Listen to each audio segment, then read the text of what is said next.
दोस्तों, ये कहानी पूरी तरह से काल्पनिक है और केवल मनोरंजन के लिए बनाया गया है। और इस कहानी में किसी भी व्यक्ति, नाम, उत्पाद या वास्तविकता का अपमान नहीं किया गया है। अगर आप लोग हमारे PRM नॉवल चैनल पर नए हैं तो वीडियो को लाइक और चैनल को सब्सक्राइब जरूर करें, ताकि हम आप तक ऐसी वीडियो पहुंचाते रहें। अगर एपिसोड में कहीं कोई गलती होती है तो आप कमेंट करें, हम उसे फिर से अपलोड करेंगे। धन्यवाद। आप देख रहे हैं माई हार्ट बर्निंग कोल्ड मशूका। एपिसोड 2, शादी और अव्या राठौड़ किसी का एहसान नहीं रखती। सुबह के 11 बजे आतिश को डॉक्टर नॉर्मल वार्ड में शिफ्ट कर देते हैं, क्योंकि पहले से उसकी हालत सही थी। आतिश के बेड के बगल में दो लोग खड़े थे। एक रुद्राक्ष था और उसके बगल में लगभग 50 से 55 साल का एक आदमी था, जिसका चेहरा बहुत ही कठोर था, पर आंखें इस वक्त नम थी। वो इस उम्र में भी बहुत फुर्तीले और चालाक लग रहे थे। रुद्राक्ष आतिश के माथे पर अपना हाथ रख देता है। 10 मिनट तक वहां पर शांति छाई रहती है। अचानक रुद्राक्ष कठोर आवाज में बोला, डैडी, आपको इस तरह अति से लड़ाई नहीं करनी चाहिए थी। आपको पता है ना वो कितना गुस्सैल है। हम में से सबसे छोटा है, पर गुस्से में उससे कोई नहीं जीत सकता। वो अपने गुस्से में कुछ भी कर सकता है। सबसे बुरी बात यह है कि कोई भी उसे कंट्रोल नहीं कर सकता। वो 50 से 55 साल का आदमी कोई और नहीं बल्कि रुद्राक्ष और आतिश के पिता मिस्टर कृष्णमूर्ति अहलूवालिया थे। कृष्णमूर्ति जी ठंडी सांस लेते हुए बोले, अगर यह इतनी कम उम्र में ऐसे ही गुस्सा करता रहेगा तो इसकी आगे की जिंदगी कैसे गुजरेगी। रुद्राक्ष उनकी ओर घूमते हुए बोला, आप देख सकते हैं, अति की हालत ठीक नहीं है। उसके बावजूद आप उस पर गुस्सा कर रहे हैं। अगर आपने उस पर गुस्सा ना किया होता तो वह घर छोड़कर नहीं जाता और दुश्मनों को मौका नहीं मिलता उसे मारने का। हम सब जानते हैं कि 5 सालों से कोई उसे मारना चाहता है, पर कौन है यह आज तक पता नहीं चला है।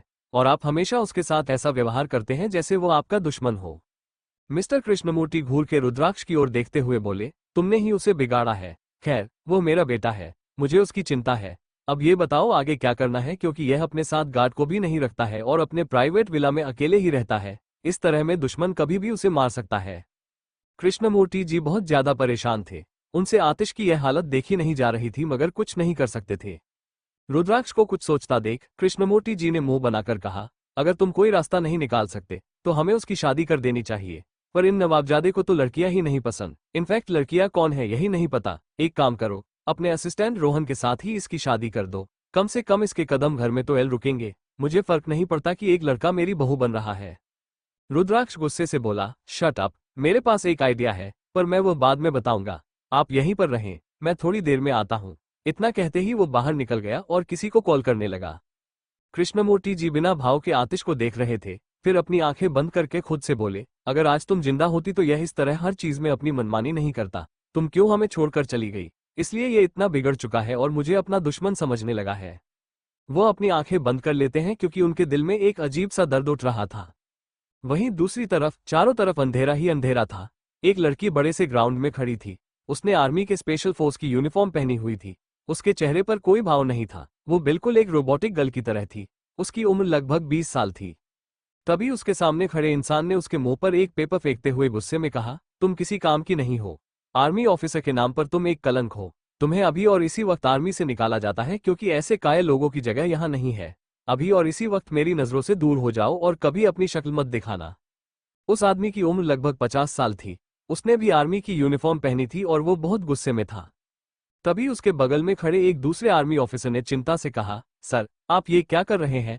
मैडम बचपन से आर्मी कैंप में रही है। उनके अंदर कोई फीलिंग्स नहीं है। उन्हें दुनिया के बारे में कुछ नहीं पता। उन्हें बचपन से ही केवल लड़ना सिखाया गया है। इस तरह अगर अकेले कहीं बाहर जाएंगी तो उनका जीना मुश्किल हो जाएगा।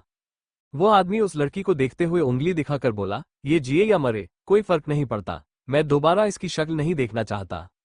इतना कहते ही वो आदमी चला गया। उस लड़की का चेहरा भावहीन था, पर उसकी आंखों में एक उदासी थी। वो तब तक उस आदमी को जाते हुए देखती रही जब तक वो उसकी आंखों से गायब नहीं हो गया। अचानक बिजली कड़कने की आवाज आई। एक लड़की अपने होश में आती है। उसकी आंखों में गुस्से के सिवा कोई भाव नहीं था। वो अपने सामने लगे पंचिंग बैग पर लगातार पंच मार रही थी। उसकी पूरी बॉडी से पसीना निकल रहा था। उसने एक पोनी किया हुआ था। दिखने में वो बहुत ही खूबसूरत थी कि कोई भी उसे अपना दिल दे बैठे, मगर उसकी आंखों में एक उदासी थी। लगभग 1 घंटे तक वो पंचिंग बैग पर पंच मारती रही। अचानक कोई दरवाजा खोलकर अंदर आया और घबरा कर बोला, अव्या, क्या कर रही हो। जो लड़की आई थी वह भी बहुत खूबसूरत थी। उसने अनारकली सूट पहना था और वह अव्या के हाथ को पकड़कर परेशान होकर बोली, तुम किसी की क्यों नहीं सुनती हो। चलो बाहर, तुम्हारा फोन बज रहा था। कोई आदमी था, वो तुमसे बात करना चाहता है। अव्या बिना भाव से उसकी तरफ देखती है तो वो लड़की घबरा कर बोली, कोई रुद्राक्ष अहलूवालिया था। ये सुनकर अव्या कुछ देर उस लड़की को घूरती है, फिर चुपचाप चली जाती है। वो लड़की अपने सीने पर हाथ रखकर बोली, हे भगवान, मैं इससे बड़ी हूँ, हम दोस्त हैं, उसके बावजूद मुझे इससे डर लगता है। क्या होगा तेरा, सृष्टि? अव्या अपने रूम में जाकर अपना फोन उठाती है। तभी उसका फोन फिर से बजता है। उसने कॉल रिसीव करके जैसे ही कान पर लगाया, दूसरी तरफ से कुछ कहा गया जिसे सुनकर अव्या कुछ नहीं बोली। कॉल कट करने के बाद वो वॉशरूम में चली गई। फिर 1 घंटे बाद वो अपने फ्लैट से बाहर निकल जाती है। लगभग आधे घंटे बाद अव्या सिटी हॉस्पिटल के टेरेस पर मौजूद थी। रुद्राक्ष उसकी तरफ पीठ करके खड़ा था। अव्या उसकी तरफ नहीं देख रही थी। वो टेरेस से नीचे आते जाते लोगों को देख रही थी। रुद्राक्ष पलटकर उसे देखता है। अव्या ने हमेशा की तरह ब्लैक कलर की पैंट और शर्ट पहनी हुई थी। उसके बालों की एक चोटी बनाई हुई थी। रुद्राक्ष अपना सिर हिलाता है और फिर एक हाथ जेब में डालकर बोला, याद है, मैंने तुम पर एक एहसान किया था कुछ महीने पहले? ये सुनकर अव्या भले ही कुछ रिएक्ट नहीं करती पर उसकी मुट्ठी आपस में कस जाती है। रुद्राक्ष आगे बोला, वक्त आ गया है कि तुम मेरा एहसान उतारो। अव्या उसकी आंखों में देखती है। रुद्राक्ष दूसरी तरफ देखकर बिना भाव के बोला, मेरा भाई आतिश अहलूवालिया कंट्रोल से बाहर है। वो किसी की नहीं सुनता, तुम्हें उसे कंट्रोल में लाना है। वो हर वक्त खतरों से घिरा रहता है, उसके बावजूद वह अपने साथ सिक्योरिटी नहीं रखता है। तुम्हें उसकी सिक्योरिटी का ध्यान रखना है। अव्या की भौहें आपस में सिकुड़ जाती हैं, जैसे वो रुद्राक्ष की बात को नापसंद कर रही थी। अव्या उसे इग्नोर करके वहां से जाने लगती है तो रुद्राक्ष एकदम से बोलता है, तुम्हें मेरे भाई का पर्सनल बॉडीगार्ड बनना है और उसे सेफ रखना है। ये सुनते ही अव्या के कदम रुक जाते हैं और उसकी आंखें गहरी हो जाती हैं। अव्या को गुस्सा आता है और वो वहां से जाने लगती है तो रुद्राक्ष दांत पीसकर बोलता है, भूलो मत, जब तुम्हें 4 दीवारों के बीच कैद करके दिन रात टॉर्चर किया जाता था तब मैंने तुम्हें बचाया था। मैंने सुना था अव्या राठौड़ किसी का एहसान नहीं रखती है। अव्या एकदम से रुक गई पर कुछ बोली नहीं। रुद्राक्ष के होठों पर डेविल स्माइल आ गई थी। कौन है अव्या और क्या वो रुद्राक्ष की बात मानेगी? जानने के लिए बने रहे सिर्फ हमारे YouTube चैनल पर। एपिसोड 3, धड़कनों का बढ़ना। शाम के 6 बजे अचानक आतिश की आंखें खुल गईं। पहले तो उसे ठीक से कुछ भी नहीं दिखा, लेकिन फिर उसे हॉस्पिटल की सीलिंग नजर आई। वो अपनी भौहों को सिकोड़ लेता है, तभी उसे अपने सिर में बहुत तेज दर्द होता है। वो अपने सिर को पकड़ते हुए अपने दांत पीस देता है, लेकिन अपने दर्द को अंदर ही अंदर सहते हुए एक ठंडी सांस लेता है। उसका चेहरा बिना किसी भाव के हो गया था, जैसे उसे दर्द ही नहीं हो रहा हो। वो किसी तरह उठकर बैठ गया। उसकी नज़र सबसे पहले अपने आसपास लगी मशीनों पर पड़ी, फिर अपने हाथ में लगी ड्रिप पर। खुद की हालत देखकर वो अपनी आंखें छोटी कर लेता है। आतिश गुस्से से अपने हाथ में लगी ड्रिप को निकालकर बेड से नीचे उतर जाता है। पहले तो वह लड़खड़ा जाता है, पर किसी तरह खुद को संभालकर वो गुस्से से बाहर चला गया।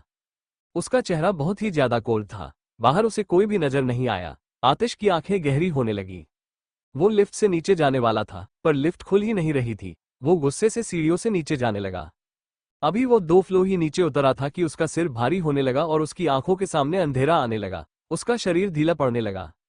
अचानक वो लड़खड़ाया और सीढ़ियों से नीचे गिरने लगा, पर तभी उसे एहसास हुआ कि किसी ने उसे पकड़ लिया है। आतिश को गुस्सा आ गया और उसने उस इंसान को झटक दिया, पर उस इंसान ने उसके शोल्डर से पकड़ा था, इसलिए दोनों ही संभल नहीं पाए और सीढ़ियों से नीचे गिरने लगे। आतिश को महसूस हुआ कि उस इंसान ने उसे कसकर पकड़ा हुआ है, जिससे उसका गुस्सा और भी बढ़ गया। जैसे ही वे नीचे गिरे, आतिश गुस्से से कुछ कहने वाला था कि अचानक उसने नीचे लेटी नाजुक सी लड़की को देखा। उसकी नजरें थम सी गईं। वह नाजुक लड़की अव्या थी। अव्या ने धीरे से अपनी आंखें खोलकर देखा और उसकी नजरें आतिश की नजरों से टकराईं। एक पल के लिए समय थम सा गया। आतिश के अंदर कुछ हलचल होने लगी। 5 मिनट तक दोनों एक दूसरे की आंखों में देखते रहे, पर फिर एक झटके से अव्या ने उसे दूर किया और खड़ी हो गई। आतिश को भी होश आया। वो गुस्से में कुछ कहने वाला था कि तभी रुद्राक्ष भागते हुए आया। उसने घबराकर आतिश से पूछा, अति, क्या तुम ठीक हो? आतिश उसे अपनी जानलेवा नजरों से देखने लगा। कुछ देर बाद आतिश अपने वार्ड के बेड पर लेटा था और डॉक्टर उसका चेकअप कर रहे थे। डॉक्टर रुद्राक्ष से बोले, मिस्टर रुद्राक्ष, मैं काफी हैरान हूं कि मिस्टर आतिश ने इतनी जल्दी सुधार किया है। अगर इनका ध्यान अच्छे से रखा जाए तो ये कुछ ही दिनों में पूरी तरह से ठीक हो जाएंगे। इतना कहकर डॉक्टर चले गए। आतिश की जानलेवा नजरें अव्या पर थीं, जो एक कोने में खड़ी थी। वो रोबोट की तरह सीधी खड़ी थी और उसकी नजरें केवल रुद्राक्ष पर थीं, पर उसका ऑरा बेहद डरावना था। डॉक्टर के जाने के बाद रुद्राक्ष आतिश के कंधे पर हाथ रखकर उसे समझाते हुए बोला, अति, क्यों इतनी अति करते हो? घर छोड़ना बेवकूफी है। तुम ऐसे कैसे घर छोड़ सकते हो? आतिश ने उसके हाथ को झटकते हुए बिना भाव के कहा, ये बात जाकर आप उन्हें समझाइए, मुझे नहीं। और आतिश अहलूवालिया अपनी मर्जी का मालिक है, आपको मुझे ज्ञान देने की जरूरत नहीं है। उसने उठने की कोशिश की तो रुद्राक्ष गुस्से में बोला, आतिश, तुम्हें चोट लगी है। अगर तुम मेरी बात मानकर अपने साथ सिक्योरिटी रखते तो तुम्हारा यह एक्सीडेंट नहीं होता। कितनी बार तुम्हारे ऊपर जानलेवा हमला हो चुका है, पर अब बस बहुत हुआ। मैं तुम्हारे लिए एक पर्सनल बॉडीगार्ड हायर कर रहा हूँ। आतिश की आंखों में जानलेवा इरादे दिखने लगे। उसने अपनी चलती हुई निगाहों से रुद्राक्ष को देखा। रुद्राक्ष ने ऑर्डर देकर कहा, मैं तुम्हारा बड़ा भाई हूँ। तुम किसी की कोई बात नहीं सुनते, पर तुम्हें मेरी यह बात माननी ही होगी। मैं तुम्हारे पास पूरी गार्ड की पूरी फौज रखूं या केवल एक पर्सनल बॉडीगार्ड, चॉइस तुम्हारी है। आतिश ने अपने दांत पीस लिए। तभी कई सारे गार्ड्स वार्ड के अंदर आ जाते हैं। रुद्राक्ष उन्हें ऑर्डर देता है, आज से तुम लोग इसके साथ रहोगे। उसने इतना कहा ही था कि तभी आतिश की गहरी आवाज पूरे वार्ड में गूंजने लगी, जिससे गार्ड्स डरकर एक कदम पीछे हो गए। पर्सनल बॉडीगार्ड, उसने कहा। रुद्राक्ष के होठों पर एक डेविलिश स्माइल आ गई। उसने अपने पॉकेट की जेब में हाथ डालते हुए मुस्कुराकर कहा, ठीक है अव्या राठौड़, आज से तुम मेरे भाई की पर्सनल बॉडीगार्ड हो। तुम्हें 24 घंटे उसके साथ रहना है। अव्या ने कोई रिएक्शन नहीं दिया। रुद्राक्ष अपने दांत पीसकर उसकी तरफ बढ़ा और आतिश भी उसकी नजरों का पीछा करते हुए अव्या को देखने लगा। उसकी आंखें छोटी हो गईं। उसने इशारा करके पूछा, ये कौन है? रुद्राक्ष मुस्कुराकर बोला, यही तो है तुम्हारी पर्सनल बॉडीगार्ड। ये सुनकर आतिश का चेहरा काला पड़ गया। उसने अव्या को अजीब नजरों से ऊपर से नीचे तक देखा और फिर गुस्से में बोला, ये कौन है, एक कमजोर इंसान? रुद्राक्ष ने गुस्से में कहा, कमजोर इंसान नहीं, अव्या राठौर, और वो एक लड़की है। तुम्हें तो लड़की और लड़कों में कुछ अंतर ही नजर नहीं आता है। आतिश ने काफी देर तक अव्या को घूरा। उसने अपनी पूरी जिंदगी में कभी भी किसी लड़की को इस तरह घूरकर नहीं देखा था। उसके खानदान में भी कोई औरत नहीं थी। वहां के नौकर भी सभी लड़के ही थे। आतिश जहां भी जाता था, उसके आसपास सिर्फ लड़के होते थे। उसने बहुत कम लड़कियों को देखा था, पर वो कभी किसी पर ध्यान नहीं देता था। पहली बार किसी लड़की को इतने ध्यान से देखने पर उसे अजीब लग रहा था, मगर फिर कुछ सोचकर डेविलिश स्माइल करके बोला, एक कमजोर इंसान मेरी पर्सनल बॉडीगार्ड बनेगी, यह मुझे कितनी छोटी है। इतना कहते ही वो बेड से खड़ा हो गया और अव्या के करीब जाने लगा। अव्या दीवार से सटकर खड़ी थी। आतिश उसके करीब जाते हुए उसके दोनों तरफ अपने हाथ रख लेता है, फिर गहरी आवाज में कहता है, तुम मुश्किल से मेरे सीने तक आ रही हो, इतनी पतली हो, तुम मुझे बचाओगी? इंटरेस्टिंग, क्या मजाक है छोटू? इतना कहते ही उसकी नजर अव्या की गोरी गर्दन पर गई और वह रुक गया। उसकी आंखों में कुछ हलचल सी महसूस हुई। आतिश कभी भी अपने ऑपोजिट जेंडर के इतने करीब नहीं गया था। वो जल्दी से दूर हो गया और दूसरी तरफ देखने लगा। उसके माथे से पसीना निकलने लगा। ये देखकर रुद्राक्ष अजीब तरीके से मुस्कुराया। अव्या भले ही कुछ रिएक्ट नहीं कर रही थी, पर आतिश के इस तरह घूरने से वो कसकर अपनी मुट्ठी बंद कर लेती है, जैसे उसे मारने के अपने इरादे को रोक रही हो। क्या आतिश इतनी आसानी से अव्या को अपना पर्सनल गार्ड बनाएगा? क्या होगा जब आतिश और अव्या जैसे दो आग आपस में टकराएंगे? जानने के लिए बने रहे सिर्फ हमारे YouTube चैनल पर। एपिसोड 4, आतिश ने किया अव्या को परेशान। वार्ड में केवल आतिश और अव्या ही मौजूद थे। रुद्राक्ष डिस्चार्ज की फॉर्मेलिटी पूरी कर रहा था, इसलिए पूरे वार्ड में शांति छाई हुई थी। आतिश की गहरी और ठंडी नजरें अव्या पर थीं, जो चुपचाप अपने फोन में कुछ कर रही थी। कुछ सोचकर आतिश के होठों पर शैतानी मुस्कान आ गई। आतिश अपने कड़क आवाज में ऑर्डर देता है, मुझे प्यास लगी है, मुझे पानी लाओ। अव्या का ध्यान उसके फोन पर था, मगर उसने कुछ भी प्रतिक्रिया नहीं दी, जैसे उसने कुछ सुना ही न हो। आतिश ने गुस्से में उसे देखा और फिर अपना हाथ बिस्तर पर पटकते हुए बोला, क्या तुम्हें सुनाई नहीं दे रहा है? मैंने कहा, मुझे प्यास लगी है, मुझे पानी लाओ। अव्या चुपचाप अपनी जगह से खड़ी हो गई। उसने गिलास में पानी डाला और उसे आतिश के सामने कर दिया। आतिश ने देखा कि अव्या उसकी बात मान रही है, तो उसे काफी संतुष्टि हुई। मगर उसने गिलास को नहीं पकड़ा और रूखेपन से बोला, मुझे यह पानी नहीं चाहिए। अव्या गुस्से से पानी को टेबल पर रख देती है। जैसे ही वो अपनी जगह पर बैठी, आतिश फिर से शैतानी मुस्कान के साथ बोला, मुझे अचानक ही प्यास लग गई है, मुझे पानी चाहिए। अव्या दांत पीसते हुए उठ गई और दोबारा पानी दिया, पर आतिश फिर से मना कर देता है। अब उसे इस खेल में काफी मजा आ रहा था। यह 8वीं बार था जब आतिश ने फिर से पानी लेने से मना कर दिया। अव्या गुस्से से अपनी मुट्ठी बंद कर लेती है। वो गिलास को आतिश के सिर पर मारने ही वाली थी कि अचानक वार्ड का दरवाजा खुला और रुद्राक्ष आ गया। आव्या को इतने गुस्से में देखकर रुद्राक्ष अपनी भौहें चढ़ाकर आतिश को घूरते हुए बोला, क्या तुमने उसे परेशान करने की कोशिश की? आतिश अपनी आईब्रो चढ़ाकर बोला, इस कमजोर इंसान को मैं कैसे परेशान कर सकता हूँ? ये सिर्फ 8 बार पानी उठाने में ही थक गई। क्या यह मेरी बॉडीगार्ड बनने के लायक है? इससे बेहतर घर के नौकर है। अव्या अपनी इंसल्ट सुनकर अपनी मुट्ठी बंद कर लेती है, मगर उसने कोई रिएक्ट नहीं किया। रुद्राक्ष आतिश को कुछ कहता, पर आतिश अपनी जगह से खड़ा हो गया। आतिश के जाने के बाद रुद्राक्ष गहरी सांस लेकर बोला, तुम घर जाओ, तुम्हें कब आतिश के साथ रहना है, मैं तुम्हें इन्फॉर्म कर दूंगा। इतना कहकर वह भी चला गया। रुद्राक्ष जब कार में बैठता है, तो उसने देखा कि आतिश ड्राइवर को कार स्टार्ट करने का आदेश दे रहा है। आतिश की गहरी नजरें अभी भी अव्या पर थीं, क्योंकि वो विंडो से उसे जाते हुए देख रहा था। उसके दिमाग में इस वक्त बहुत कुछ चल रहा था, जिसे सोचकर वो शैतानों की तरह मुस्कुराया। तभी हाईवे के पास अचानक आतिश बोला, मुझे उस इंसान का नंबर चाहिए। रुद्राक्ष तुरंत समझ गया और बोला, अभी तक तो तुम उसे अपना पर्सनल बॉडीगार्ड भी नहीं बनाना चाहते थे और अब तुम्हें उसका नंबर चाहिए। बाय द वे, उसका नाम अव्या राठौर है। आतिश बिना भाव से बोला, उसके अंदर बहुत एटीट्यूड है। उसे भी पता चलना चाहिए कि उसने आतिश अहलूवालिया से दुश्मनी लेकर अच्छा नहीं किया। कुछ ही देर में वे आलूवालिया महल पहुंच गए। यह महल बहुत बड़ा था और सामने का गार्डन उससे भी बड़ा था। हर तरफ टाइट सिक्योरिटी थी जो गन से लैस थे। कार से बाहर निकलते ही आतिश बिना भाव से अंदर जाने लगा। रुद्राक्ष डेविल स्माइल करके बोला, अंदर डैडी स्वागत के लिए तुम्हारा इंतजार कर रहे हैं। आतिश कुछ नहीं बोला, वो लंबे लंबे कदमों से महल के अंदर जाने लगा। जितने भी गार्ड्स या नौकर रास्ते में मिलते, आतिश और रुद्राक्ष को देखकर हर कोई डर से सिर नीचे कर लेता, खासकर आतिश को, क्योंकि उसके गुस्से से हर कोई वाकिफ था। आतिश जैसे ही महल के अंदर कदम रखता है, अचानक किसी ने उसके ऊपर चाय फेंक दी। आतिश के कदम रुक गए और उसकी आंखें एकदम से बंद हो गईं।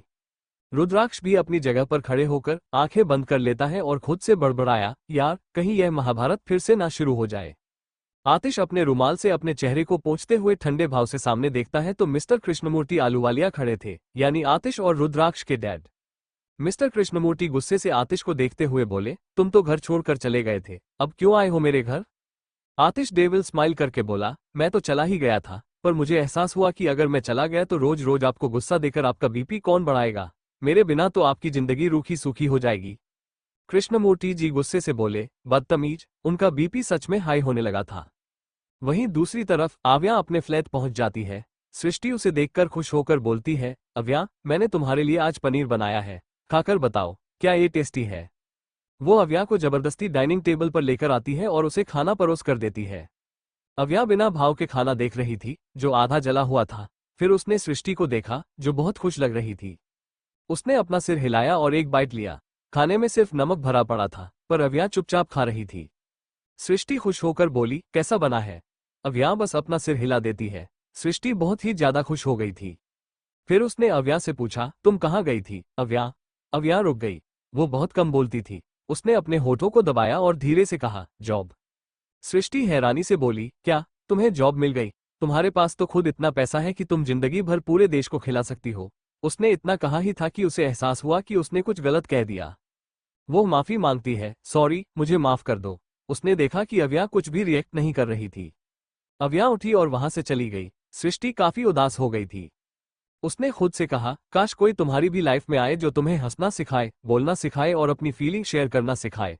मुझे पता है तुम ऊपर से बहुत ही खड़ूस लगती हो पर अंदर से बहुत नर्म हो। तुम्हें भी लोगों की बातों से बहुत चोट लगती है, पर तुम ये जताती नहीं क्योंकि तुम्हें डर है कि लोग तुम्हारी फीलिंग्स का मजाक उड़ाएंगे। उसकी आंखों में आंसू आ जाते हैं और वो वहीं चेयर पर बैठ जाती है। दूसरी तरफ आतिश बेशर्मों की तरह मुस्कुरा रहा था। कृष्णमूर्ति जी का बीपी इतना ज्यादा हाई हो गया कि उन्हें चक्कर आने लगा। रुद्राक्ष जल्दी से उन्हें पकड़ लेता है। क्या राज है अव्या के? क्या आतिश और अव्या को होगा एक दूसरे से प्यार? जानने के लिए बने रहे सिर्फ हमारे YouTube चैनल पर। एपिसोड 5, आतिश की गोद में अव्या। आतिश बिना भाव से कृष्णमूर्ति जी को देख रहा था, जो अभी भी गुस्से में लग रहे थे। कृष्णमूर्ति जी अपने दांत पीसकर बोले, चुपचाप यहाँ बैठो, मुझे तुमसे कुछ बात करनी है। आतिश एक्सप्रेशन लेस भाव से बोलता है, ऐसा लगता है इस बार मेरे ऊपर ठंडी चाय फेंकर आपने इसलिए एहसान किया है ताकि मैं आपके साथ बात कर सकूं। कृष्णमूर्ति जी गुस्से से बोले, क्या तुम मुझे गुस्सा दिलाना बंद कर सकते हो और मेरे लिए मुश्किलें बढ़ाना बंद कर सकते हो? आखिर तुम्हें चाहिए क्या? इस बार आतिश कुछ भी नहीं बोला। रुद्राक्ष मामला शांत करते हुए बोला, बस अब कोई नहीं लड़ेगा और आतिश हमें कुछ जरूरी बात करनी है। आतिश मुंह बनाते हुए सीढ़ियों से चला गया। उसने किसी की बात नहीं सुनी। कृष्णमूर्ति ने रुद्राक्ष से शिकायत करते हुए कहा, देखा तुमने, ये कितना ज्यादा बदतमीज है। किसी की बात नहीं सुनता और तुम मुझसे रिक्वेस्ट कर रहे थे कि मैं इस पर गुस्सा ना करूं। रुद्राक्ष अपने सर हिलाते हुए बोला, आपको पता है ना उसका गुस्सा। कृष्णमूर्ति ने आगे कुछ नहीं बोला और गुस्से में चले गए। आतिश अपने रूम में पहुंचते ही सबसे पहले खुद को मिरर में देखा। उसके कपड़ों पर अभी भी चाय के दाग लगे हुए थे, जिसे देखकर वह एक सनकी की तरह अपने गर्दन को हल्का सा टेढ़ा करके मुस्कुराया। उसके बाद वॉशरूम में चला गया। वो काफी देर तक शावर के नीचे खड़ा रहा। उसे बिल्कुल फिक्र नहीं थी कि उसे चोट लगी है, जिससे इन्फेक्शन हो सकता था। काफी देर तक आतिश शावर के नीचे खड़ा था। उसने जैसे ही अपनी आंखें खोली, उसकी आंखें एकदम लाल थीं। वो तिरछा मुस्कुराते हुए बोला, तुम कमजोर इंसान, मैं कुछ ही दिन में तुम्हें मजबूर कर दूंगा पर्सनल बॉडीगार्ड की जॉब छोड़ने के लिए। बस इंतजार करो। आतिश आलूवालिया की जिंदगी में आना तुम्हारी सबसे बड़ी गलती है। इतना कहते ही वो अपनी आंखें बंद कर लेता है। अगली सुबह अव्या के पास रुद्राक्ष का कॉल आया था, इसलिए अव्या अपने घर से निकल गई थी। मगर जैसे ही वो सड़क से गुजरी, अचानक कई सारे लोग उसका पीछा करने लगे। अव्या यह महसूस कर लेती है, मगर उसने ऐसा रिएक्ट किया जैसे उसने कुछ देखा ही ना हो। वहीं कुछ दूरी पर एक ब्लैक कलर की कार खड़ी थी, जिसके अंदर कोई और नहीं बल्कि आतिश बैठा हुआ था। आतिश के चेहरे पर कोई भी एक्सप्रेशन नहीं था, पर उसकी आंखें बहुत ही ज्यादा डरावनी थीं। वो अपने हाथ में पकड़े लाइटर के साथ खेलते हुए तिरछा मुस्कुराया। ड्राइवर डरते हुए अपने पसीने पोंछ लेता है, मगर उसके अंदर हिम्मत नहीं थी कुछ भी कहने की। अव्या जैसे ही एक ऑटो रुकवा कर जाने वाली थी, अचानक उसका पीछा कर रहे आदमी उसे घेर लेते हैं। उनमें से एक सीटी बजाते हुए कहता है, अरे मैडम, कहाँ जा रही हो? हमें बताओ, हम तुम्हें वहां छोड़ देंगे, पर उससे पहले जरा अपना दीदार तो करने दो। इतना कहकर वो आदमी अजीब तरह से अपने गर्दन पर हाथ रखकर अव्या को देखने लगा। अव्या उन्हें इग्नोर करके ऑटो के अंदर बैठने लगी। ये चीज उन आदमियों को पसंद नहीं आई। उन्होंने गुस्से से कहा, प्यार से कह रहे हैं हमारे साथ चलो, नहीं तो हमें और भी तरीके आते हैं। एक रात का हम पूरा 10,000 देंगे। ये सुनते ही अव्या रुक गई। वो आदमी खुश हो गए। वहीं आतिश, जो अपने ब्लूटूथ से सब कुछ सुन रहा था, उसने तिरछा मुस्कुरा कर कहा, पैसा सब कर सकता है। इतना कहकर वह नफरत से अव्या को देखने लगा।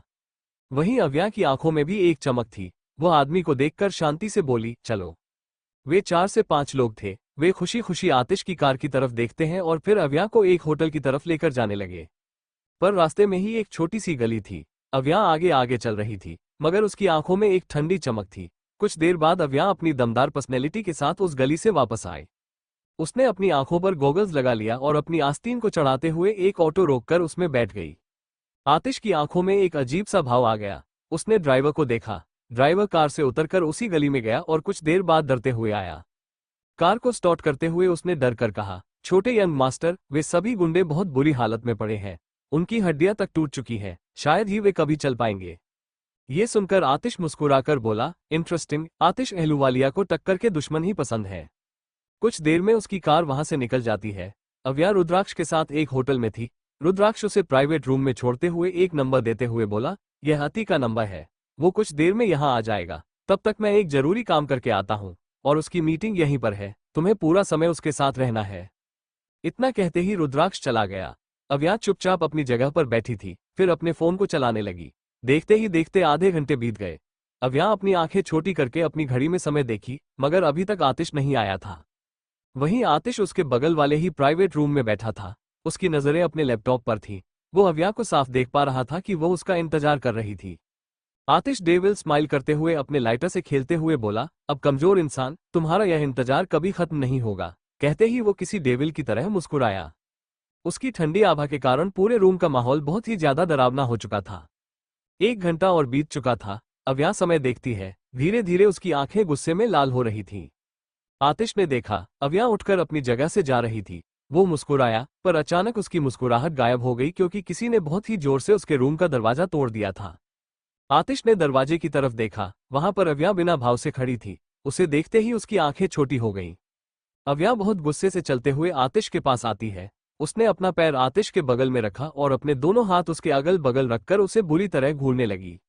दोनों की आंखें एक दूसरे से जंग लड़ रही थीं। एक अजीब सी खामोशी थी। धीरे धीरे अव्या उसके बेहद करीब आए, फिर उसके कान में गहरी आवाज में बोली, मुझसे खेलने की कोशिश मत करो।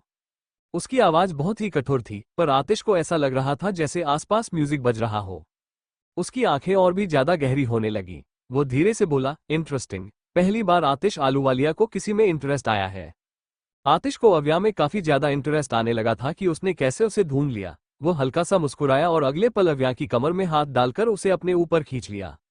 अव्या संभाल नहीं पाई और उसकी गोद में गिर गई। अनजाने में दोनों के होंठ आपस में टच हो गए। ठीक इसी समय कोई रूम का दरवाजा खोल देता है और एक शॉकिंग आवाज दोनों के कानों में पड़ती है। हे भगवान, यह क्या हो रहा है? कौन आया रूम में? क्या आतिश अव्या की तरफ अट्रैक्ट हो रहा, या अव्या को निकालने के लिए ये उसकी कोई चाल है? जानने के लिए बने रहे सिर्फ हमारे YouTube चैनल पर।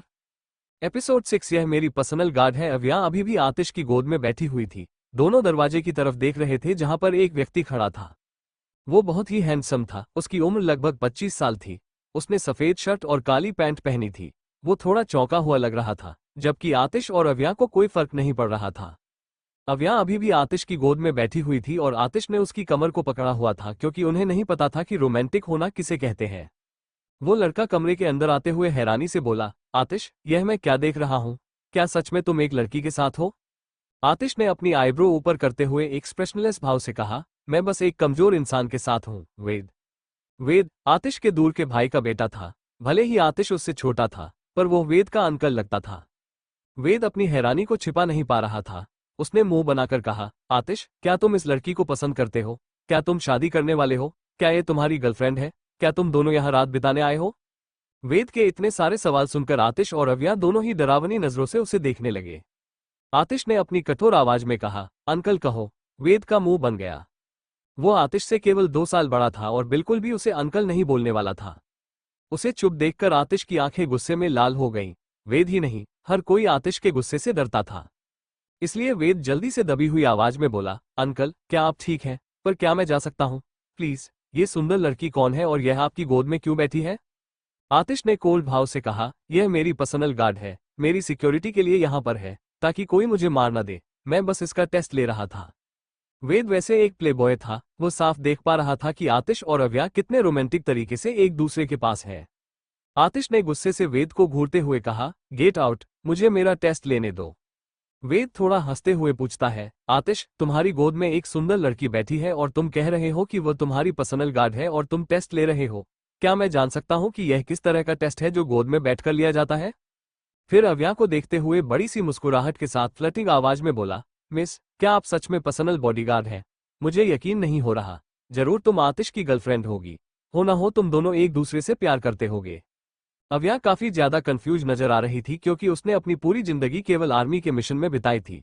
उसका कभी कोई बॉयफ्रेंड नहीं था और न ही उसने कभी यह सब जानने की कोशिश की थी।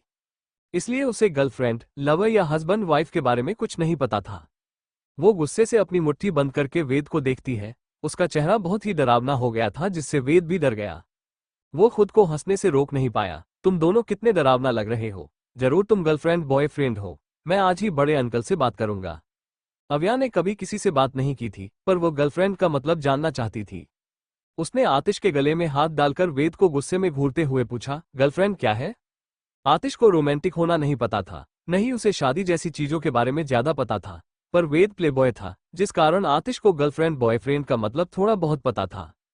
अचानक उसके होंठ पर शैतानी भरी मुस्कान आ गई। उसने अपनी मुस्कान छुपाकर गुस्से से वेद को देखा और वेद वहां से भाग गया। उसके जाने के बाद आतिश डेविल स्माइल के साथ बोला, क्या तुम्हें जानना है कि गर्लफ्रेंड क्या होता है? अव्या ने कुछ रिएक्ट नहीं किया तो आतिश उसके बालों के साथ खेलते हुए डेविल स्माइल के साथ बोला, तुम मेरी गर्लफ्रेंड हो, मतलब कि तुम मेरी पर्सनल बॉडीगार्ड हो। गर्लफ्रेंड और पर्सनल बॉडीगार्ड का मतलब एक ही होता है, बस ये 2 अलग अलग शब्द हैं। अव्या ने ऐसे रिएक्ट किया जैसे उसे भरोसा नहीं हो रहा हो। आतिश मिस्टीरियस वे में आगे बोला, और बॉयफ्रेंड उसे कहते हैं जिसकी रक्षा की जाती है, यानी कि मैं तुम्हारा बॉयफ्रेंड हूं क्योंकि तुम मेरी रक्षा कर रही हो, और तुम मेरी पर्सनल बॉडीगार्ड हो यानी तुम मेरी गर्लफ्रेंड हो। अव्या जल्दी रिएक्ट नहीं करती थी। उसका चेहरा भले ही एक्सप्रेशनलेस था और उसकी आंखें गहरी हो गईं, क्योंकि उसे ऐसा लग रहा था कि उसने बाहरी दुनिया से थोड़ा बहुत कुछ सीखा है। वही आतिश अपनी जीत पर मुस्कुरा रहा था। उसने ठंडी मुस्कुराहट के साथ खुद से कहा, तुम बस देखो मैं क्या करता हूँ। कुछ देर बाद आतिश की एक मीटिंग थी, जिसे जबरदस्ती रुद्राक्ष ने रखी थी। आतिश ने काम करने के लिए बिल्कुल जहमत नहीं उठाई थी। वो पूरा समय होटल में घूमता रहा और उसकी पर्सनल बॉडीगार्ड अव्या भी उसके साथ थी। 3 घंटे बाद आतिश अपनी तिरछी नजरों से अव्या को देखता है, जो थकी हुई नहीं लग रही थी। ये देखकर वो गुस्से से अपनी मुट्ठी बंद कर लेता है। तभी कई सारे लोग होटल के अंदर आते हैं, पर वो थोड़े अजीब लग रहे थे। वे आतिश से कुछ ही दूरी पर छिपे हुए थे। ऐसा लग रहा था कि वे सब उसे मारने आए थे, क्योंकि उनके आंखों में इरादे साफ नजर आ रहे थे। तभी आतिश ने एक कपल को लड़ते हुए देखा। वो बहुत गौर से उन्हें देख रहा था। लड़की और लड़का दोनों बुरी तरह लड़ रहे थे। अचानक लड़के ने लड़की को किस कर दिया। वो लड़की शॉक हो गई और उसका चेहरा लाल हो गया। अचानक उसने लड़के को धक्का दिया और गुस्से में बोली, मैं कभी भी तुम्हारे पास नहीं आऊंगी, तुमने ये बिल्कुल अच्छा नहीं किया। इतना कहकर वह भाग गई। ये सीन देखकर अचानक आतिश की आंखों में चमक आ गई। उसने पीछे मुड़कर अव्या को देखते हुए अचानक उसके गालों को पकड़ा और एकदम से उसे किस कर लिया। क्यों किया आतिश ने अव्या को किस? क्या करेगी अव्या? क्या दुश्मन आतिश को मार पाएंगे? जानने के लिए बने रहे सिर्फ हमारे YouTube चैनल पर। एपिसोड 7 आतिश और अव्या की डेट। अव्या आतिश के इस तरह किस करने से कुछ भी रिएक्ट नहीं कर रही थी, पर उसे किसी के इस तरह छूने से बहुत नफरत होती थी। अचानक ही अव्या को पता नहीं क्या हो जाता है। वो एकदम से अपने एक हाथ से आतिश के हाथ को पकड़ती है और एक जोरदार किक आतिश के पेट पर मार देती है। अव्या की आंखें गुस्से से जल रही थीं। आतिश भी कोई कमजोर नहीं था, पर वो इन सबके लिए तैयार नहीं था। अव्या ने उसे काफी जोर से मारा था। वो लड़खड़ाते हुए काफी दूर तक गया था, लेकिन उसने खुद को संभाल लिया था। वो थोड़ा सा हक्का बक्का था क्योंकि उसने उस लड़की को गुस्से में जाते हुए देखा था। वो ये सोच रहा था कि जब उसने अव्या को किस किया तो वह भागी क्यों नहीं, उसे भी भाग जाना चाहिए था। अव्या गुस्से से आतिश को देख रही थी, जो चुपचाप खड़ा था। अव्या ने अपनी मुट्ठी बंद कर ली और अपने गुस्से को काबू में करने की कोशिश की। आतिश अचानक उसकी तारीफ करते हुए बोला, तुम बहुत अच्छी बॉडीगार्ड हो, लेकिन तुम्हें मुझे दुश्मनों से बचाना है, न कि मुझे ही मार देना है। आतिश की बात सुनकर अव्या का चेहरा दोबारा एक्सप्रेशनलेस हो जाता है, लेकिन उसका गुस्सा अभी भी काम नहीं हुआ था। वो आतिश की तरफ बढ़ती कि अचानक उसे महसूस हुआ कि कई सारे लोग उन्हें घूर रहे हैं। अव्या तुरंत अलर्ट हो जाती है। उसने एकदम से आतिश का हाथ पकड़ा और उसे लेकर चलने लगी। आतिश अपनी सोच में खोया हुआ था। उसका एक हाथ उसके पेट पर था क्योंकि अव्या ने उसे काफी जोर से मारा था। पर अचानक ही वो अपने होश में वापस आता है और जल्दी से अपना हाथ छोड़ते हुए कोल्ड वॉइस में बोला, क्या तुम मेरा फायदा उठाने की कोशिश कर रही हो? मैं अच्छे से जानता हूं तुम्हें पैसे चाहिए, इसलिए तुम मेरा फायदा उठा रही हो। अव्या कुछ नहीं बोली। वो आतिश को खींचते हुए एक कॉरिडोर में खड़ी हो गई और चारों ओर देखने लगी। तभी वहां से एक वेटर गुजर रहा था। वेटर को देखते ही अव्या की आंखें छोटी हो गईं। वेटर थोड़ा डर गया था, उसे दबाव महसूस हुआ, पर वो जल्दी ही अपने चेहरे पर मुस्कुराहट लाते हुए अव्या और आतिश के पास आकर बोला, हेलो सर, मैं क्या कर सकता हूँ आपके लिए? अव्या और आतिश ने कुछ भी नहीं कहा। वेटर को थोड़ा अजीब लगा, मगर फिर वो बड़ी मुस्कान के साथ बोला, क्या आप लोग यहाँ डेट पर आए हैं? हमारे पास कपल्स के लिए एक स्पेशल रूम है, आप चाहे तो वहां पर अपनी डेट को एंजॉय कर सकते हैं। इतना कहते ही वो उन्हें अपने साथ ले जाने लगा। अव्या कुछ सोचती है। उसने पीछे मुड़कर देखा तो उसे कोई भी ऐसा नहीं दिखा जो आतिश को मारने आया हो। उसने एक गहरी सांस ली और वेटर के पीछे पीछे जाने लगी। वहीं आतिश गुस्से में था। जब वह जाने लगा तो अव्या अपनी भारी आवाज में बोली, बाहर लोग तुम्हें मारने आए हैं। आतिश थोड़ा सा हैरान था। कुछ देर बाद वेटर उन्हें एक बहुत ही रोमांटिक रूम में ले जाता है, पर अव्या और आतिश को इससे कोई फर्क नहीं पड़ा। दोनों चुपचाप चेयर पर बैठ गए। वेटर जल्दी से मेनू टेबल पर रखते हुए बोला, आप लोग क्या खाना चाहेंगे? आतिश एटीट्यूड के साथ बोला, एक अल्कोहल और हेल्दी फूड, उसमें सूप भी होना चाहिए, और भी कई सारे डिशेज बताता है। वहीं अव्या चुप रही। वेटर खुशी खुशी आगे की तरफ देखता है। वो कुछ भी नहीं बोली तो वेटर तुरंत वहां से चला गया। अव्या लगातार आतिश को देख रही थी, जो एटीट्यूड के साथ बैठा था। आतिश की नजरें केवल अव्या पर टिकी हुई थीं। अचानक अव्या, जो कभी नहीं बोलती थी, उसने आतिश से अपनी ठंडी आवाज में सवाल किया, लोग तुम्हें मारना चाहते हैं, तुम आराम से कैसे खा सकते हो? आतिश हमेशा से ही बिगड़ा, घमंडी और गुस्सैल रहा है, पर पहली बार उसने अपने घमंड को साइड में किया। वो टेबल से अपना एक हाथ हटाते हुए गहरी आवाज में बोला, अब इंसान मरने वाला है तो अपनी मनपसंद चीज खाकर मरे। अगर मैं स्वर्ग में जाता हूँ तो मुझे अफसोस रहेगा कि मरने से पहले मैंने अपनी मनपसंद चीज नहीं खाई। वैसे अगर तुम्हें डर लग रहा है तो तुम भाग सकती हो, मुझे बुरा नहीं लगेगा। इस रूम में विंडो है, तुम अभी भी यहाँ से निकल सकती हो। इतना कहते हुए उसकी आंखों में एक खतरनाक चमक थी, जैसे उसके दिमाग में बहुत कुछ चल रहा हो। अव्या ने उसकी इस चमक को नोटिस किया, इसलिए उसकी आईब्रो ऊपर हो गई, मगर उसने कुछ नहीं बोला। अव्या आतिश को बहुत ध्यान से देख रही थी। वहीं दूसरी तरफ जो लोग आतिश को मारने आए थे, उन्होंने पहले ही आतिश को रूम में जाते हुए देख लिया था, और वेटर को भी। कुछ देर बाद वेटर डरते हुए आता है। वो खुद को शांत रखने की कोशिश कर रहा था, मगर शांत नहीं रह पा रहा था। उसने सारी डिशेज टेबल पर रख दी, पर वो डरा हुआ था, जैसे कुछ गड़बड़ हो। अव्या ने उसके हाव भाव नोटिस कर लिए। वहीं आतिश की नजर सिर्फ अव्या पर थी। अचानक वेटर ने गरम गरम सूप उठाया और उसे अव्या के ऊपर ऐसे फेंका जैसे जानबूझकर उसने ये सब ना किया हो। अव्या ने यह नोटिस कर लिया। उसने बचने की कोशिश नहीं की। सूप जैसे ही उसके शरीर पर गिरा, उसने कसकर अपनी मुट्ठी बंद कर ली। उसकी गर्दन एकदम से लाल पड़ गई, पर ऐसा लग रहा था जैसे उसे दर्द ही नहीं हो रहा हो। आतिश का चेहरा एक्सप्रेशनलेस हो गया। वो गुस्से से वेटर को देखने लगा। वेटर डर के मारे जमीन पर गिर गया। अव्या उन दोनों को इग्नोर करते हुए उठी और तुरंत आतिश को इग्नोर करके बाहर जाने लगी। उसके इस तरह जाने से आतिश नाराज हो गया, मगर वो गुस्से से वेटर को घूरते हुए अव्या के पीछे चला गया। अव्या लेडीज वॉशरूम में गई थी। उसने जल्दी से अपने शर्ट के बटन खोलने शुरू कर दिए। आतिश भी बेशर्म की तरह वॉशरूम में घुस गया। उसने अव्या को पलटते हुए उसके गर्दन पर हाथ रखकर गहरी आवाज में पूछा, ये तो जल गया है, चलो हॉस्पिटल चलते हैं। उसके इस तरह छूने से अव्या को एक कट सा लगा, वो अपनी जगह पर जम गई। आतिश उसके शर्ट को उतारते हुए बिना भाव के बोला, कपड़े निकालो और मुझे देखने दो। तभी वहां पर एक लड़की आती है और यह सब सुनकर शर्माते हुए कहती है, कितने बेशर्म लोग हैं, वॉशरूम में ये सब कर रहे हैं और ये लड़का कितना बेताब लग रहा है। वह भाग जाती है। अव्या और आतिश का कुछ समझ नहीं आता। आतिश उसे इग्नोर करता है। दोनों को ही नहीं पता था रोमांटिक होना किसे कहते हैं, इसलिए दोनों कंफ्यूज थे।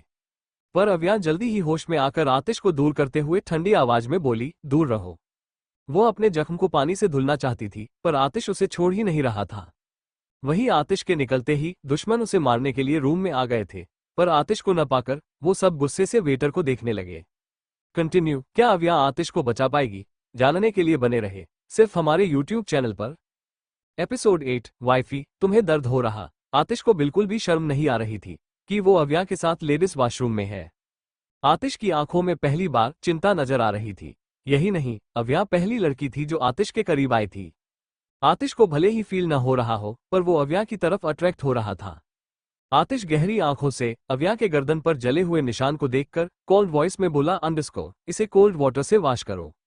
वो बिना देरी किए जल्दी से टैप ऑन करके अव्या के शर्ट के कुछ बटन खोलकर उसकी गर्दन को वॉश करने की कोशिश करता है। अव्या गुस्से में उसे खुद से दूर करते हुए उसे जानलेवा इरादे से देखने लगी। पर आतिश धीट था। वो जल्दी से अव्या के करीब करके कर्कश आवाज में बोला, अंडरस्को, कोई मेरे काम में दखल दे, मुझे पसंद नहीं। वो दोबारा उसके घाव को वॉश करता है। अव्या का चेहरा गुस्से में लाल था, क्योंकि पहली बार वो किसी से इतना इरिटेट हुई थी। वो गुस्से से आतिश को खुद से दूर करके उसके मुंह पर मुक्का मारकर बोली, अंडरस्को, इरिटेटिंग। अव्या अपने कपड़े को सही करके आतिश को देखती है, जो उसे ही घूर रहा था। वही दुश्मन लोगों ने वेटर को घेर लिया। वेटर डरा हुआ था। एक आदमी से उसके सिर पर गन रखते हुए गुस्से में पूछा, अंडरस्को, हमने तुम्हें पैसे दिए थे ताकि उनके खाने में बेहोशी की दवा मिलाकर उन्हें खुला सको, पर तुमने ऐसा नहीं किया, जिस कारण वो दोनों भाग गए। इसकी सजा अब तुम्हें अपनी जान देकर चुकानी पड़ेगी। ये सुनकर वेटर डर गया और घबराते में बोला, अंडरस्को, नहीं, प्लीज मुझे मत मारो। मैंने बिल्कुल वैसा ही किया था जैसे आप सबने कहा था, लेकिन गलती से उस लड़की के ऊपर सूप गिर गया, इसलिए वो चली गई। उसके पीछे पीछे उसका बॉयफ्रेंड भी चला गया। मेरा विश्वास करो, प्लीज मुझे मत मारो। वो वेटर झूठ बोलने में बिल्कुल भी अच्छा नहीं था। वह आदमी दांत पीसते हुए वेटर के पैर पर गोली मारकर हंसते हुए बोला, अंडरस्को, मैं क्या तुम्हें बेवकूफ नजर आता हूँ? तुम्हें देखकर साफ पता चल रहा है कि तुमने ये सब जानबूझकर किया था ताकि उन्हें बचा सको, लेकिन अब तुम्हें कौन बचाएगा? इतना कहते हैं वो एक गोली वेटर के दिल पर मार देता है और वेटर की वहीं पर मौत हो जाती है। उस आदमी ने अपनी लाल आंखों से अपने बाकी लोगों को घूरते हुए ऑर्डर दिया, अंडरस्को, जाओ और उन दोनों को ढूंढो। याद रहे, हमें उस लड़की से कोई मतलब नहीं, हमें केवल वह आतिश आलूवालिया चाहिए। उसकी जिंदगी तो मैं अपने हाथों से बर्बाद करूंगा, जल्दी करो। उसके लोग हर जगह आतिश और अव्या को ढूंढने लगते हैं। अव्या गुस्से से आतिश को छोड़कर वॉशरूम से जाने लगी, तो आतिश जल्दी से उससे चिपक जाता है। अव्या परेशान होकर उसे देखती है, तो आतिश नखरे दिखाते हुए बोला, अंडरस्को, तुम मेरी पर्सनल गार्ड हो, तुम मुझे मरते हुए छोड़कर भागना चाहती हो, मैं ऐसा नहीं होने दूंगा। हो। अव्या दांत पीस लेती है, फिर गहरी सांस लेकर वो वॉशरूम से बाहर जाने लगी। मगर बाहर उन आदमियों को देखते ही वो अलर्ट होकर आतिश को एक कोना में लेकर आ गई। अव्या तुरंत अपनी गन निकालकर उसे लोड करती है। उसकी चील जैसी आंखें चारों तरफ देख रही थी। आतिश की गहरी नजर केवल अव्या पर थी। वो बहुत ही खूबसूरत लग रही थी। आतिश का दिल इतनी जोर से धड़का कि ठंडी सांस लेने लगा। उसकी आंखें अचानक अव्या के लिप्स पर पड़ी, जो आपस में दबे हुए थे, तो आतिश की इच्छा हुई कि वो उसे फिर से टच करे।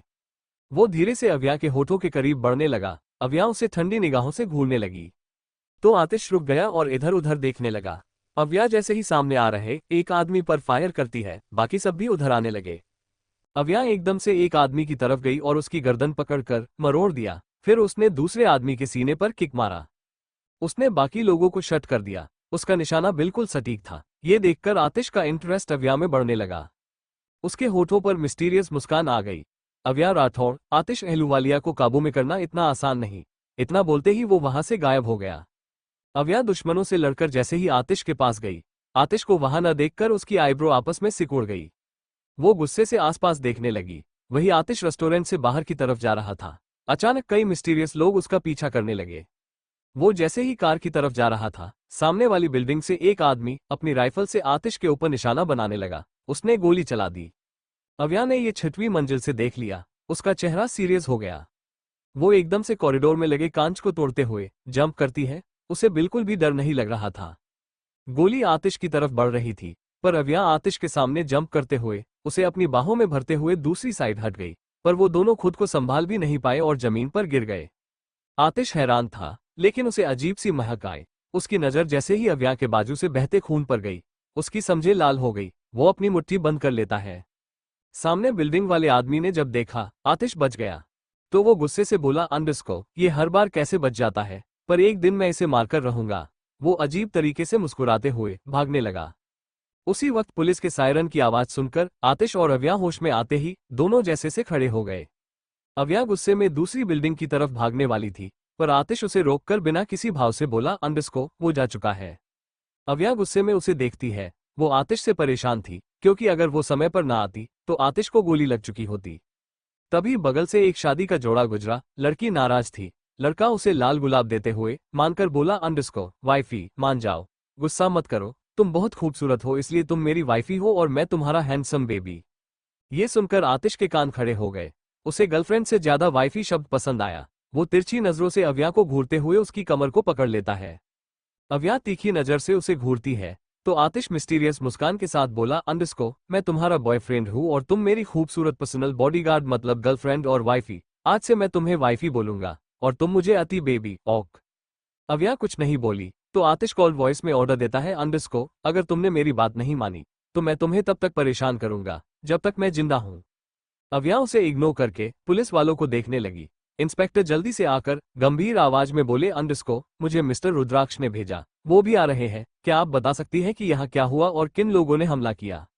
अव्या कुछ नहीं बोली, क्योंकि ये उसका स्वभाव था, पर आतिश को गुस्सा आ रहा था। को जल्दी से अव्या को इंस्पेक्टर से दूर करते हुए कोल्ड वॉइस में बोला, अंडरस्को, वाइफी से दूर रहो, और उसे चोट लगी है, बेहतर होगा उसे परेशान मत करो। फिर वो अव्या के बहते खून को देखता है। गोली अव्या के बाजू को छूते हुए गुजरी थी, इसलिए ज्यादा घाव नहीं था। आतिश परेशान हो गया, क्योंकि उसे खून से प्रॉब्लम होती थी। वो पैनिक करते हुए बोला, अंडरस्को, वाइफी, क्या दर्द हो रहा? ये बोलते हुए उसकी आवाज थोड़ी अजीब थी। आतिश की आंखों के सामने एक सीन आने लगा, जहां कोई खून से लथपथ पड़ा था। इंस्पेक्टर शॉक हो गया। वो लड़खड़ाते हुए डर कदम पीछे हो गया। हवलदार भी चौंकते हुए बोले, अंडरस्को, वाइफी, क्या ये पर्सनल गार्ड नहीं है? क्या है आतिश का पास्ट? कौन उसे मारना चाहता है? क्या अव्या और आतिश करीब आएंगे? जानने के लिए बने रहे सिर्फ हमारे यूट्यूब चैनल पर। एपिसोड 9, आतिश की फीलिंग। आतिश को नहीं पता था क्यों वो अव्या की तरफ खिंचा जा रहा था। उसे खुद पर कंट्रोल नहीं हो रहा था, और न ही वो अव्या के खून को देख पा रहा था। उसे अपने अंदर भी कुछ अजीब सा फील हो रहा था। पुलिस ने पहले ही एम्बुलेंस को बुला लिया था।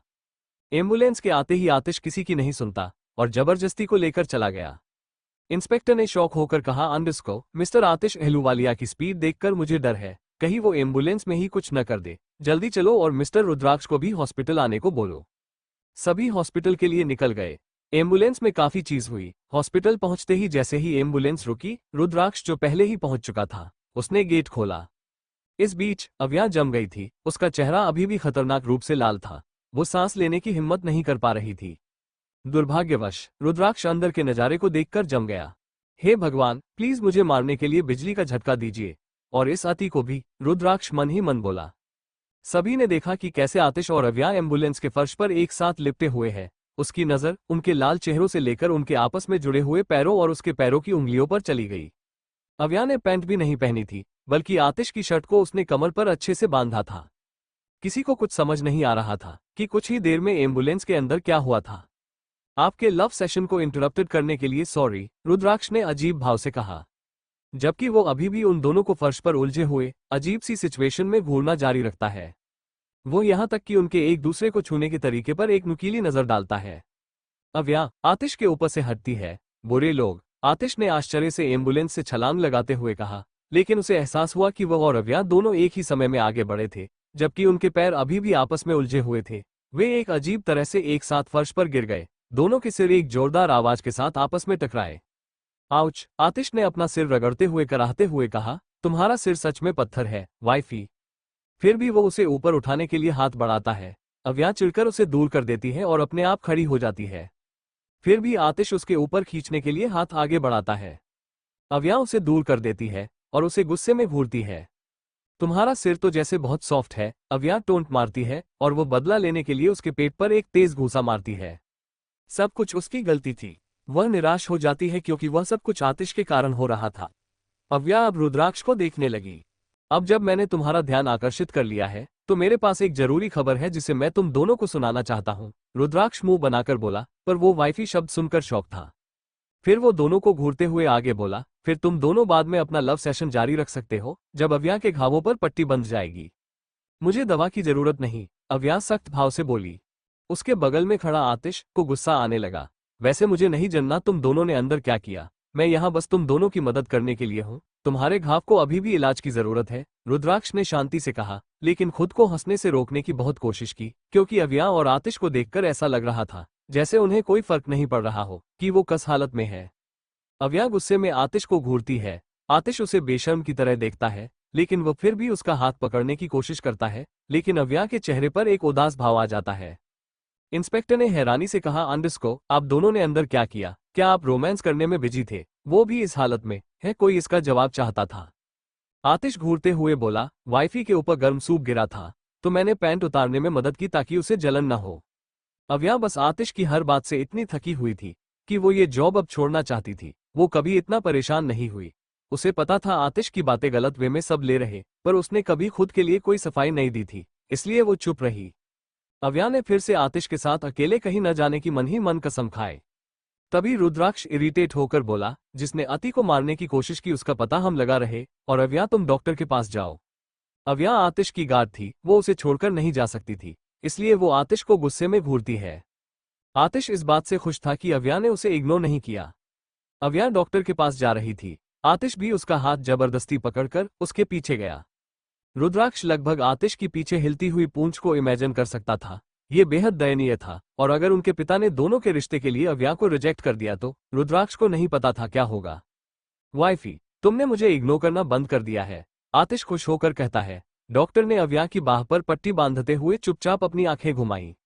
अव्या ने आतिश को इग्नोर किया, पर आतिश उसे परेशान करने लगा, तो अव्या को लगा वो उसे मार दे, पर उसने गुस्से को कंट्रोल कर लिया। मैं अभी भी तुम्हें इग्नोर कर सकती हूँ, इसलिए परेशान मत करो, अव्या ने धमकी दी।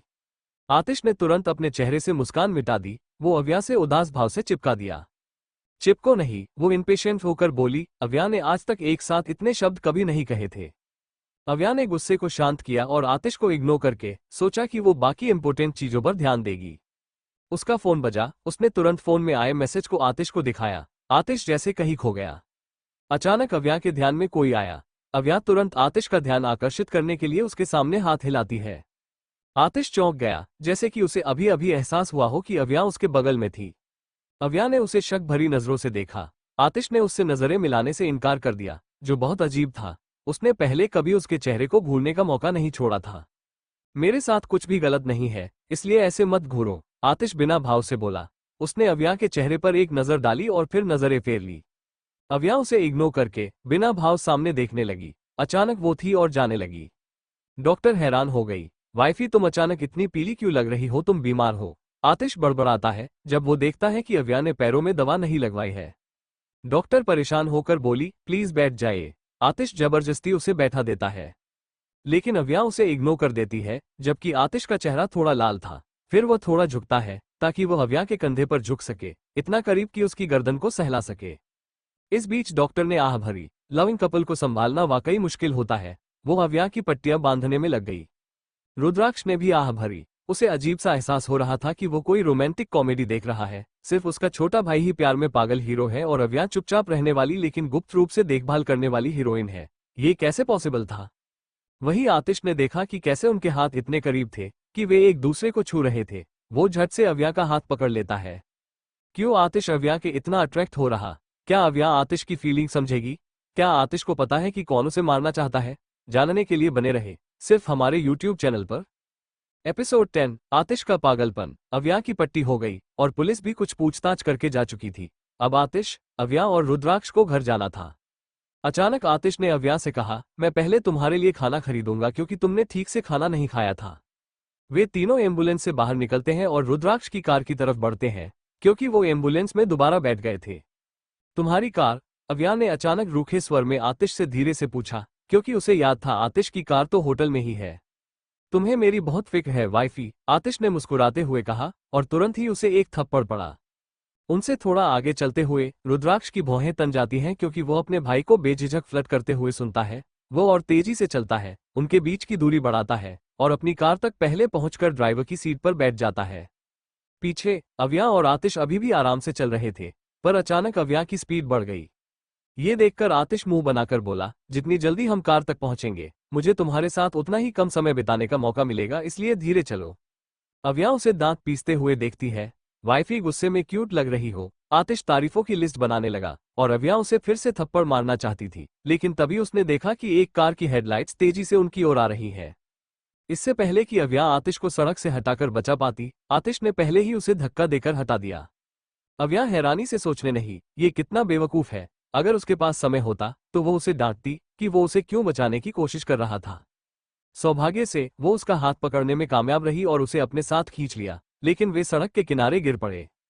उसने आतिश को पकड़ा और उसे अपने नीचे दबाने की कोशिश की ताकि अगर कार फिर से हमला करे तो वह बच जाए, लेकिन आतिश ने उसे बचाने की कोशिश की। अगर हालात इतने खराब न होते तो अव्या किसी को उसे समझाने के लिए बुलाती कि बॉडीगार्ड का काम क्या होता है। दोनों एक दूसरे की सिक्योरिटी के लिए संघर्ष कर रहे थे, लेकिन ताकत में आतिश आगे था, इसलिए उसने अव्या को सक्सेसरी नीचे दबा लिया और उसे अपने शरीर से ढक लिया जैसे कि वो एक ढाल हो। हटो, पागल हो क्या? अव्या निराश होकर चिल्लाई। आतिश की कमर को जोर से पकड़ा और उसे पलटने की आखिरी कोशिश की।